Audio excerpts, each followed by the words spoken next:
Give it freedom to people and let us see how many of you will be Muslims. And watch our program and see how many people accept Christ here every day, leaving the cult of Muhammad. Yeah, exactly what I was going to say. According to Al Jazeera TV, 16,000 Muslims leaving Islam a day. 666. That's amazing. Even the number is 666. You believe it? This is what the Jazeera said, not me. An hour. 6 million a year. It's not me who said that. Al Jazeera TV. So according to this, according to this research, about 6,666 people leaves Islam a day. Okay, that is the exact reason Pakistan was crying.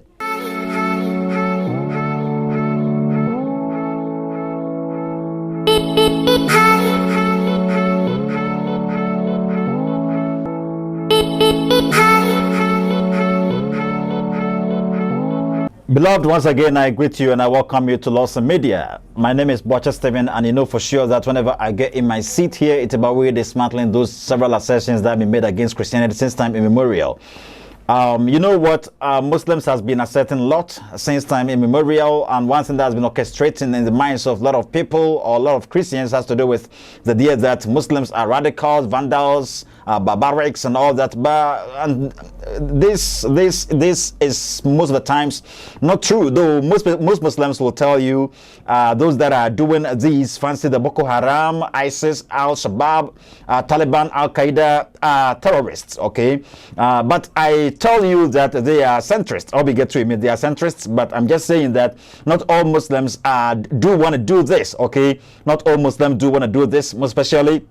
There are some Islamic sects that have said that they are they are not Allahu Akbar boom. They are Allahu Akbar. What is it? They want peace and blah blah blah blah. But I think the religion itself teaches you to do stuff that will help you be recognized by Allah or be get to most, especially if you go by the jihadic nature of the religion. Surely they think that's going to help you with attaining some salvation or something like that, and that's why people are doing subway bombings and suicide bombings, are killing a lot of children and all that, destroying Christian schools, Christian hospitals, kidnapping Christian men, and this kidnapping what the politicians and all that. I'll be get to. I mean, that's exactly what is going on in several countries. Okay, most especially Nigeria, northern part of Nigeria. When you go to Middle East and several lot of countries that are having Islamic dominance, these stuffs are going on over there. I'll be get to me, and people that they cease to be a threat to Islam, fancy you throwing shades on Islam and you educating people on the religion. Surely they try their possible best to do stuffs, okay, that can block what actually you're doing. And there are stuffs going on around the world that are very much weird, and they are not helping Christians at all. Well, beloved, quickly today we're going to react on a program that went on by Christian Prince. Okay, he actually he gave a reply to Hakeem, the Islamic Sheikh. Okay, he was saying that is Christianity is dead. Is Christianity really dead? That's exactly what we're going to react upon. Shall we take a quick break and return?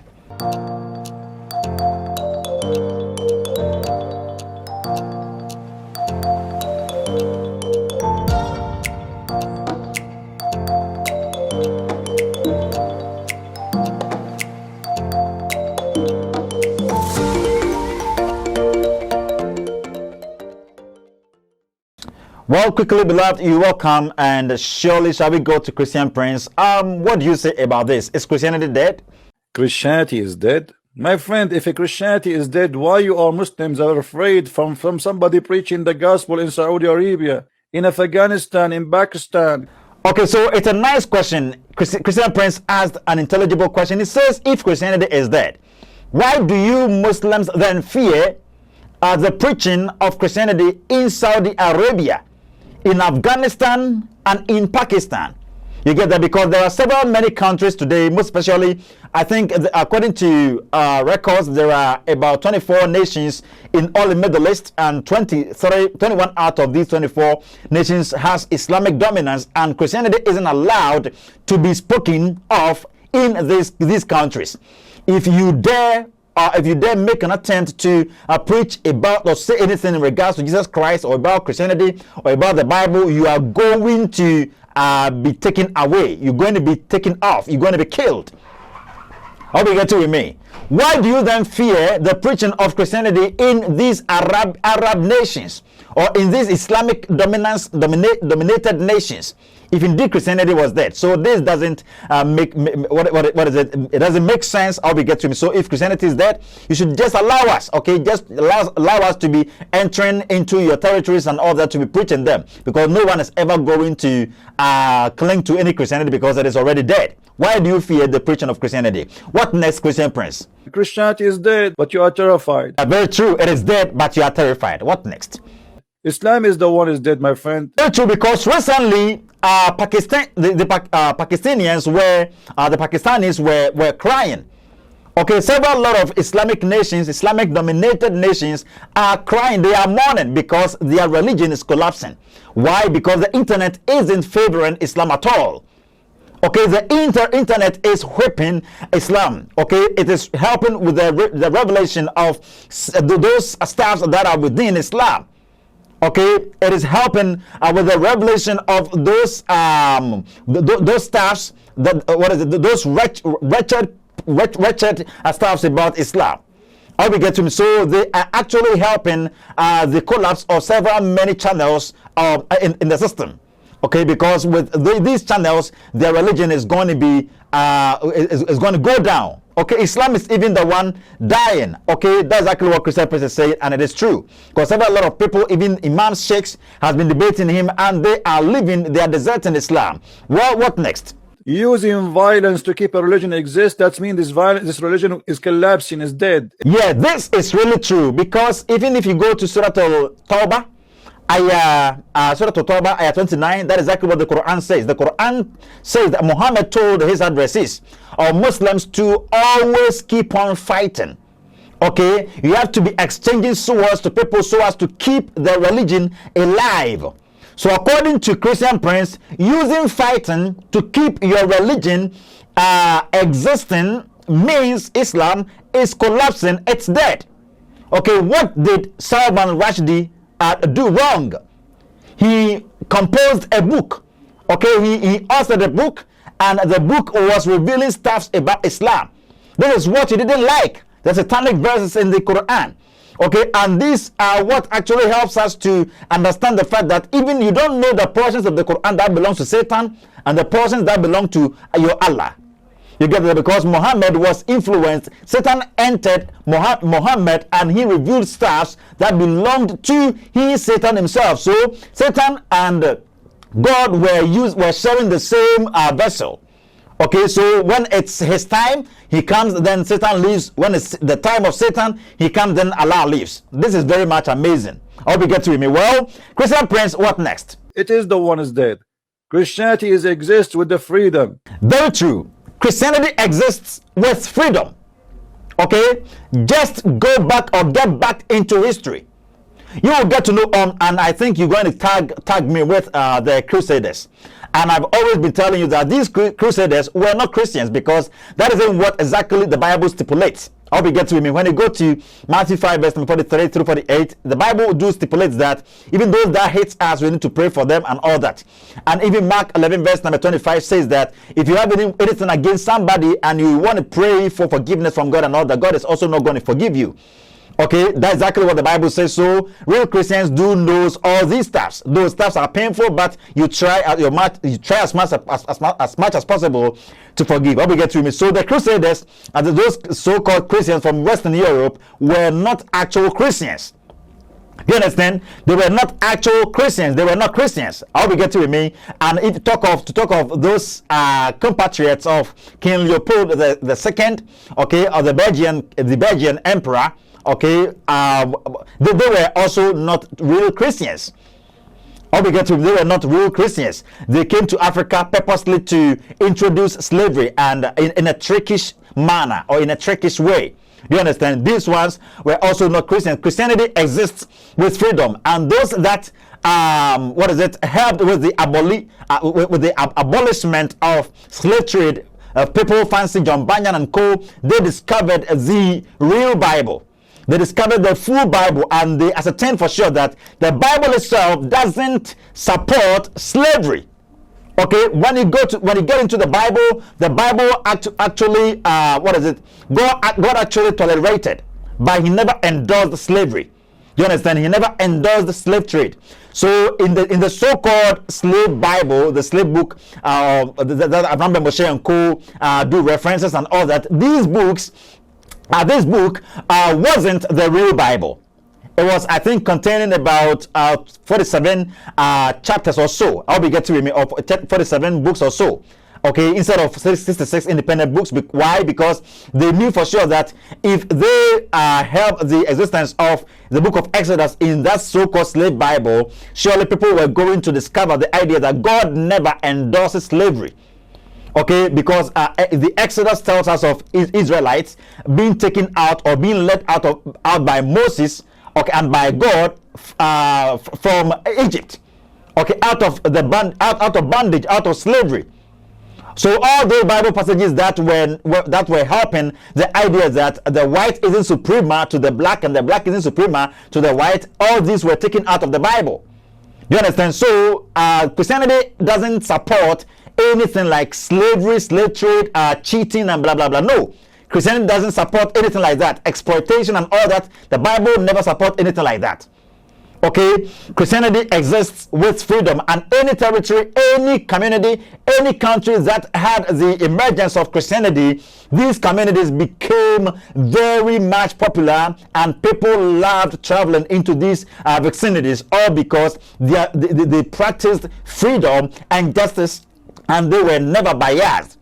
Okay, everyone was treated right because they were having the mind of Christ, as it's stipulated in Philippians 2, verse number 5. So Christianity exists with freedom, and Christianity tolerates every religion, just that we just try our possible best to study with people so they get to understand why they should leave their religions and not by force. You understand? Unlike Islam. Islam doesn't exist with freedom. That's exactly why Christian Prince is saying this, because with Islam, no other religion needs to exist. I'll be getting to him according to Surah Al-Imran, ayah 85 and ayah 19. Allah will not accept anybody in any other religion, okay, with the exception of the person becoming a Muslim. I'll be getting with me. That is it. Though Christianity also teaches that everybody should become a Christian, but we do not force anybody. We do not exchange swords with people so as to get them converted into Christianity. Well, what next, Christian Prince? Which means the one who want to be Christian, he is a Christian with a free choice to be or not to be. You don't have a freedom to be or not to be. Well, okay, so according to Christian Prince, he explained, okay, why he said Christianity exists with freedom, and that is true. It does mean that one who wants to be a Christian have a freedom of choice. That is it. So if you want to become a Christian, if you're a Christian and you decide to leave Christianity today, well, no one is ever going to force you. We leave everything unto God, and it's going to happen in the judgment day. You understand? We do not judge you, but we tell you the truth. We lead you to the right path.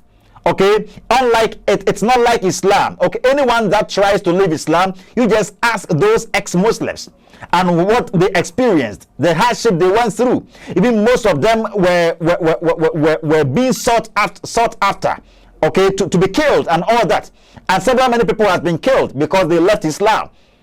Okay, this is the reason people are not being able to leave Islam, because the religion doesn't allow you the choice to do that.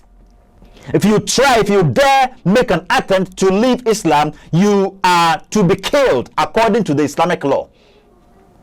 Okay? According to the Sharia, you are to be killed. Well, Christian Prince, what next? Give a freedom to people and let us see how many of you will be Muslims. And watch our program and see how many people accept Christ here every day, leaving the cult of Muhammad. Yeah, exactly what I was going to say. Give the freedom to people. Give the freedom to your ummah. Give the freedom to your to the Muslims. Okay, and let's see how many Muslims would be left in the religion. Several many people want to say goodbye to Islam, but they fear their parents, they fear their community, they fear what is going to happen to them. They're going to be killed. or they're going to be rejected by their family. Even in Ghana here, most people are going through hardships all because they've said goodbye to Islam. They've ascertained for sure that Islam is not going to help them, and they have left Islam, and for that matter, their families have rejected them. Okay, many people are there like that in Ghana. Okay, in Afghanistan, in Pakistan, and in Middle East, in those, in Arabia, in those countries that are having Islamic dominance, Egypt and co. If a person dares to say goodbye to Islam, you don't have to be remained in the country because you're going to be killed. Where is the freedom for the Muslim? There isn't anything like that in Islam. In Christianity, no one teaches that way. Okay, if you want to leave this Christianity, fine, you can go. They will try our possible best to teach you, to help you understand certain things and all that. But if you still insist you don't want to be a Christian, no one is going to ever stretch out a knife to you, or a sword to you, a machete to you. No, because that isn't what Christ taught us. You understand? So you just say, just give this freedom to the Islamic Ummah and see how many people will be left in Islam. They will all leave Islam because they get to know that it isn't helping them. Because a religion that teaches you to be practicing on meritorious law system or ambiguity and equivocation and all that, you don't know of whether or not you're going to be saved or you're not going to be saved. I'll be getting with me. Even your prophet himself, Muhammad, said that he didn't know for sure whether he was going to be saved or he wasn't going to be saved. He didn't know his own predicament. He didn't know his own plight. Okay, in Quran chapter 46 verse number 9, that's exactly what Allah told Muhammad to tell his ummah. Okay, tell your people that you do not know what will happen to you, nor do you know that which will happen to them. You get that? And even according to Surah Al-Maryam, ayah 71 and 72, the Quran says that if you are either you are a righteous person or you are an unrighteous person, you are all going to be casted into hellfire by Allah. Look at this. Is this a religion? People want to say goodbye to Islam, but the how is the problem right now. If you really want to do this, because you've studied a lot over here, you've gotten several lot of information, please just DM me, okay, on this mail, watchesteven152@gmail.com. Let's talk, let's have a chat, and we're going to sort things out. Well, what next, Christian Prince? According to Al Jazeera TV, 16,000 Muslims leave in Islam a day. 666. That's amazing. Even the number is 666. You believe it? This is what the Jazeera said, not me. An hour. 6 million a year. It's not me who said that. Al Jazeera TV. So according to this, according to this research, about 6,666 people leaves Islam a day. Okay, that is the exact reason Pakistan was crying. You get that? And I think I heard that internet has been blocked, and they do not want people to be getting access to the internet, because that's exactly where they get several lot of stars, most especially YouTube. All we get to with me. So what my advice to all Christians, most especially Christian apologists, is to keep on with the good work. Okay, let us always be able to preach the efficacious gospel. Okay, let's defend the gospel to Muslims. Okay, let's help with the revelation of staffs in Islam, so that these inmates are going to be able to say goodbye to this religion, because it is never going to help you as a Muslim. May God richly bless you. That was Christian Prince for you. Make sure to help us in sharing this program. Like, subscribe, and make sure to comment. Drop your comment under the comment section there. Greetings to you, Mr. Williams Pasti of Palermo, Church of Christ, Italy, and also Mr. Daniel Dankwash and Shan of Palermo, Church of Christ, Italy. Mr. COD, Mr. Obed, Mr. Peter of USA, and also Mr. Uncle Sam of Toronto, Canada, Ghana House, Mom Esther Enim, that is Samia Samoa, Mr. Edu. May God richly bless you all for helping us in sharing this program, and also Mr. Biney, and also Mr. Peter Polly. May God richly bless you for the good work you're doing in the Church of Christ, and also the comment section there. Nana Fosu, Mr. Nana Ofe, may God richly bless you. Or Brother Marcus of Junior, may God bless you. Bye bye.